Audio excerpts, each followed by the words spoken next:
Début octobre, le prix du baril de pétrole était de 86 $.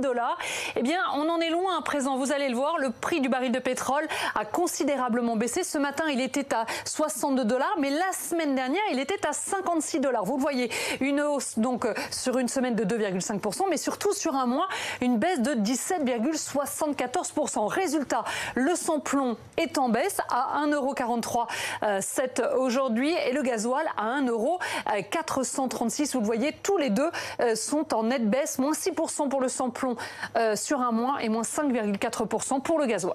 Gaëtane, pourquoi la baisse n'est pas aussi forte sur les prix à la pompe? Eh bien, tout simplement parce que les distributeurs mettent beaucoup plus de temps à répercuter le prix du baril de pétrole, mais il y a aussi des composantes du prix du baril de pétrole qui jouent, puisque vous le voyez, le prix du Brent, eh bien, c'est que 26% de la composante, alors que les taxes, eh bien, c'est plus de 60% des prix à la pompe.